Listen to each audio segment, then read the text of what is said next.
Hola, buenos días. Soy el profesor Jorge Marugán del Máster en Psicoanálisis y Teoría de la Cultura de la Universidad Complutense de Madrid. Voy a introduciros al concepto de identificación en psicoanálisis. Es un concepto fundamental, como todos aquellos que os estamos presentando en estos vídeos introductorios. En este caso, la identificación es fundamental porque para el psicoanálisis la identificación va mucho más allá de una imitación, sino que también constituye en sí misma la constitución o el nacimiento del ser hablante. Voy a rescatar algunos parrafitos de dos textos de Freud fundamentales para explicar este concepto. En primer lugar, el texto de 1921, Psicología de las masas y análisis del yo. Voy a leer algún parrafito, os digo en qué edición y página. Y voy a leer también algo del texto Duelo y Melancolía, es un poquito anterior, es de 1917. Bueno, pues para que veáis qué es lo que opina directamente Freud de cómo desarrolla Freud este concepto. Si da tiempo, os daré alguna indicación de cómo Lacan añade, relee el concepto de identificación del propio Freud. Eh, bueno, vamos a ver cómo introducimos a Freud y después hacemos algún añadido respecto al concepto lacaniano de identificación. Bueno, en Psicología de las masas y análisis del yo lo encontráis en esta edición que yo manejo, que es la edición de Amorortu, en el tomo 18 de las obras completas.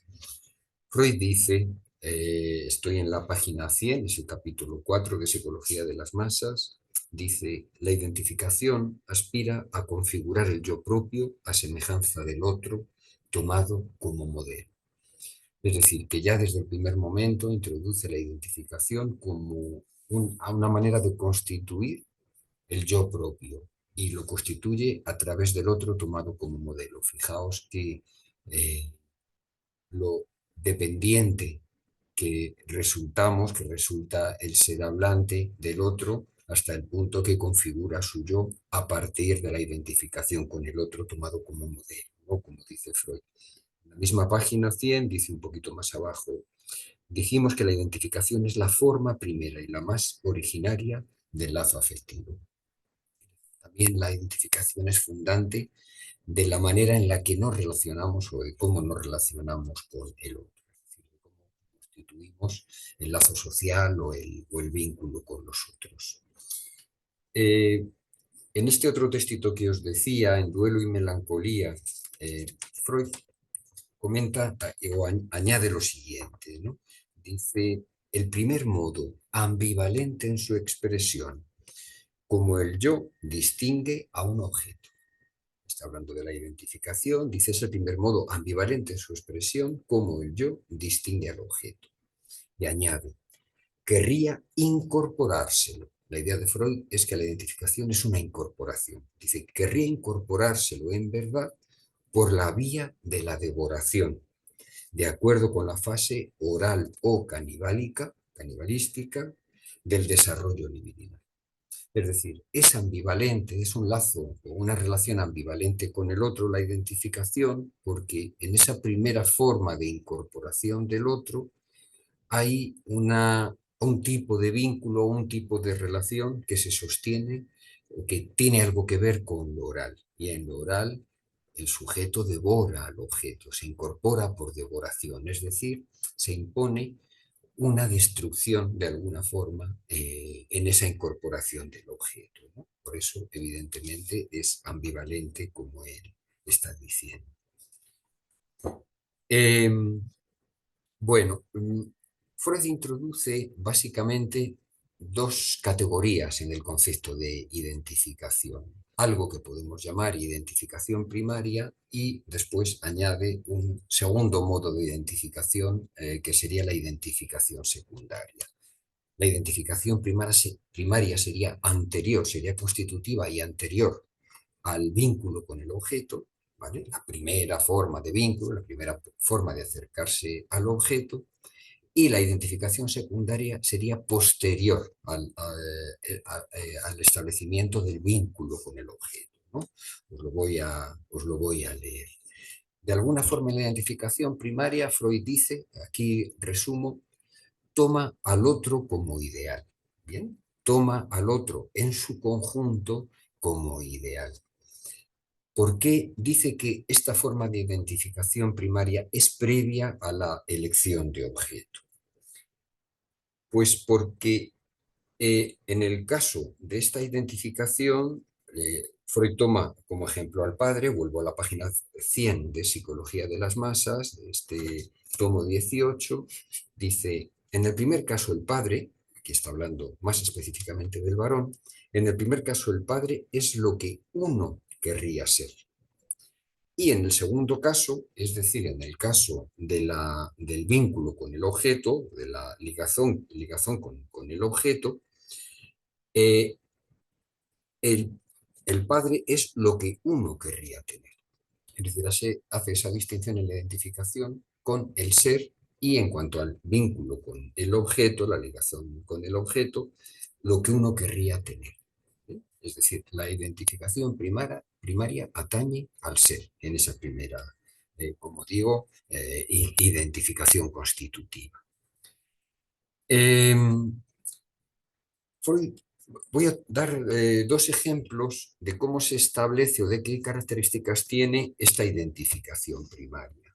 El primero lo tomo de otro trabajo de Freud, muy conocido, Tótem y Tabú.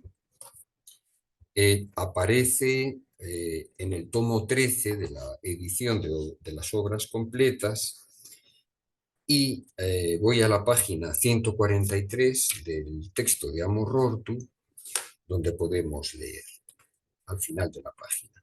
El violento padre primordial, sabéis que Freud habla de una especie de arquetipo mítico, padre de la horda, un padre que no tenía ningún límite y que podía gozar de todas las mujeres del clan y ordenar o mandar o someter a todos los hombres, ¿no? Entonces, el violento padre primordial, este padre lo llama padre primordial, era por cierto el arquetipo envidiado y temido de cada uno de los miembros de la banda de hermanos, de los hijos. Y ahora, en el acto de devoración, ya sabéis que en Tótem y Tabú los hijos se juntan sus fuerzas para matar al padre y en el banquete totémico lo devoran, ¿vale? Entonces, en el acto de devoración, por eso hablaba de la regresión a lo oral canibalístico, ¿no? En la identificación, en el acto de devoración consumaban la identificación con él. Cada uno se apropiaba de una parte de su fuerza. ¿Bien? Este sería, vamos a decir, el ejemplo princeps de la identificación primaria, ¿no? En este caso, para los hijos. Freud no es claro en la distinción aquí entre los varones y las hembras del clan, ¿no?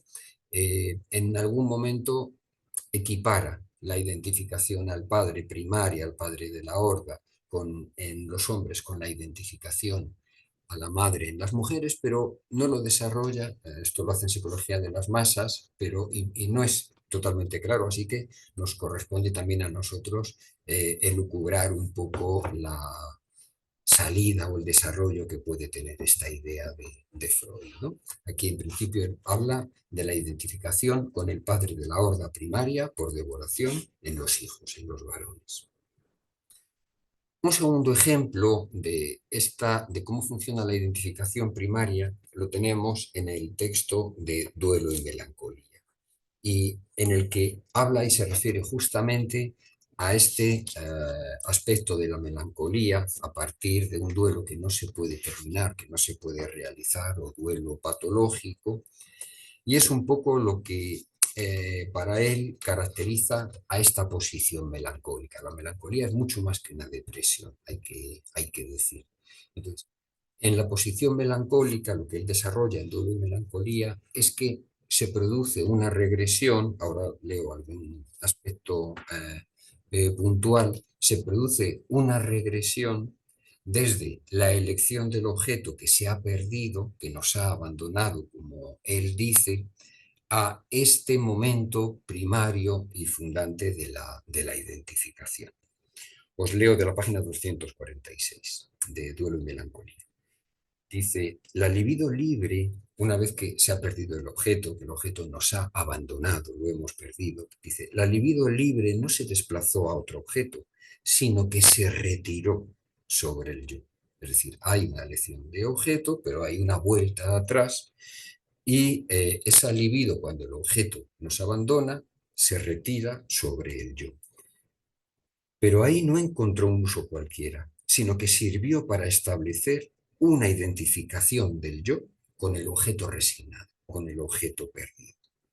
Y aquí esta frase famosa de él, ¿no? Dice, la sombra del objeto cayó sobre el yo, quien en lo sucesivo pudo ser juzgado por una instancia particular como un objeto, como el objeto que abandonado, ¿no? Diríamos con el objeto como el objeto que nos ha abandonado. En la melancolía pasa una cosa muy curiosa, es un poquito lo que desarrolla Freud, y es que si el yo se constituye en un primer momento en la identificación poniendo lo bueno dentro y lo malo fuera, así se diferencia un poquito el interior del exterior, lo bueno se pone dentro en el yo y lo malo se pone fuera, en la melancolía, en esta identificación con el objeto, se produce el efecto contrario. Se pone lo bueno fuera, se mantiene lo bueno en el objeto, se idealiza, se mantiene la idealización, digamos, del objeto, de lo que está fuera, y sin embargo lo malo del objeto es lo que se pone dentro, ¿vale? Por eso el melancólico tiene ese punto autodestructivo, digamos, ¿no? Se ha identificado con el objeto, la sombra del objeto ha recaído sobre el yo, sin embargo, ha recaído la sombra, lo sombrío del objeto, es lo que ha recaído dentro, ¿no? Eh, por eso el melancólico se tortura, incluso se autolesiona o se autoagrede, ¿no? Su juicio de sí mismo es totalmente negativo, se denigra en contraposición a lo que idealiza, y aquí el fenómeno de la envidia en lo clínico, en la clínica es muy importante, con lo que envidia e idealiza que pone fuera. Bueno, esto sobre este elemento de identificación primaria, ya sea por cómo se constituye o por cómo se puede volver a ese punto por regresión, por ejemplo en la melancolía como os acabo de leer, y respecto a la identificación secundaria, es muy interesante cómo lo define. Vuelvo a Psicología de las Masas y Análisis del Yo, y lo que dice es lo siguiente respecto a esta segunda identificación. Ya digo que es una identificación posterior ya a la elección de objeto. Dice, la identificación en este caso es parcial, no es total, sino parcial. Dice, limitada en grado sumo. Es una identificación limitada, pues toma prestado un único rasgo de la persona objeto. Es decir, en la identificación secundaria ya no se toma la totalidad, sino que se toma un único rasgo, ¿vale? Esa es la identificación secundaria, ¿vale? A lo que nos referimos. En este mismo texto toma una tercera modalidad de identificación y la define de alguna forma, bueno, primero habla de una infección psíquica, pero sería un poquito después, estoy en la página 101 de Psicología de las Masas, de la edición de Amor Ortu, dice, en este caso, en esta otra forma de identificación por infección psíquica o, digamos, por identificación, no tanto a una parte, o a la totalidad, sino a una emoción, ¿no? A un goce, en términos lacanianos, a un goce del otro, a una forma de goce del otro, él dice lo siguiente.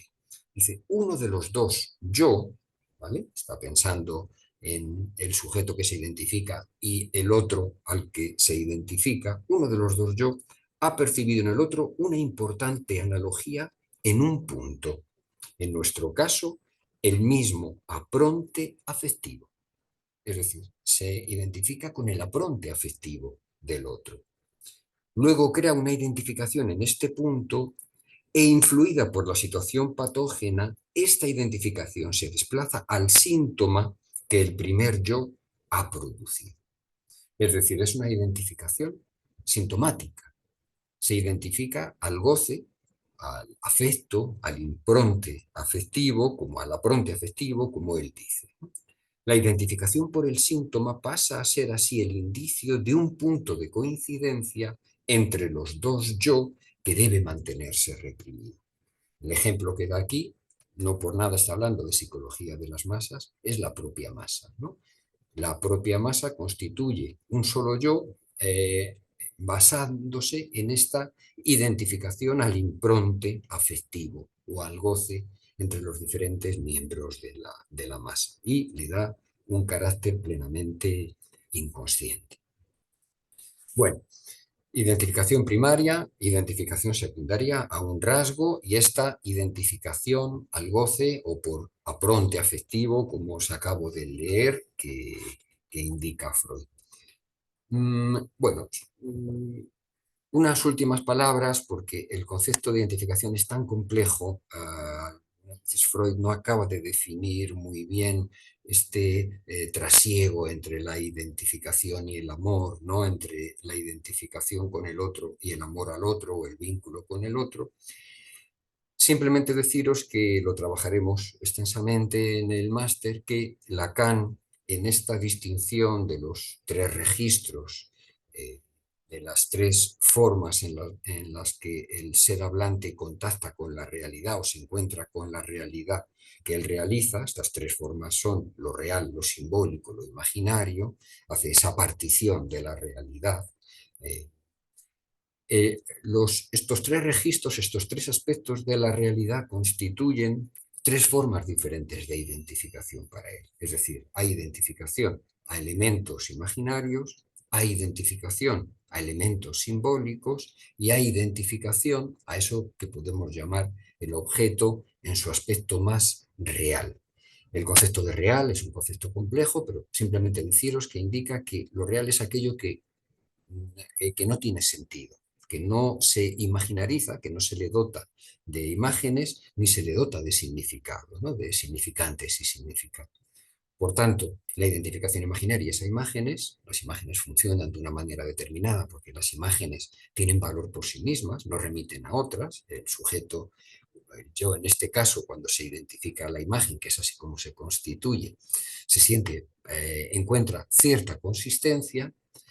En la identificación simbólica, la identificación es a significantes, es decir, es ahí donde el sujeto se representa en el lenguaje, con el inconveniente de que los significantes no se significan por sí mismos, sino que requieren de otros significantes, por tanto, ahí el sujeto no encuentra consistencia en la identificación simbólica, siempre tiene que ir a otro y a otro significante. Y ya veis que estoy siendo telegráfico, pero bueno, la identificación en él respecto al objeto, Lacan habla del objeto A, lo desarrollaremos, es una identificación en lo real y que a la vez que constituye lo más puro del ser, es además lo más difuso o lo menos definido, ¿no? Para él esta identificación al objeto establece una instancia que él llama fantasma y que de alguna forma es el cristal a través del cual todos miramos nuestro propio mundo, ¿no? No somos conscientes de ella, ahí el sujeto se articula o se vincula al objeto de una manera más directa, por supuesto de manera inconsciente, y es un poco lo que a todos nos hace canalizar el goce, ¿vale?, de la relación con los objetos que nos rodean. Bueno, me parece que esto obviamente tocará desarrollarlo, lo haremos. Espero al menos que hayáis tenido una primera idea de lo que la importancia que el psicoanálisis otorga al concepto de identificación. Espero que nos veamos, los que empecéis el máster encantado, allí nos encontraremos, y los que no, bueno, también espero que os haya servido esta pequeña introducción al concepto. Saludos a todos y hasta pronto.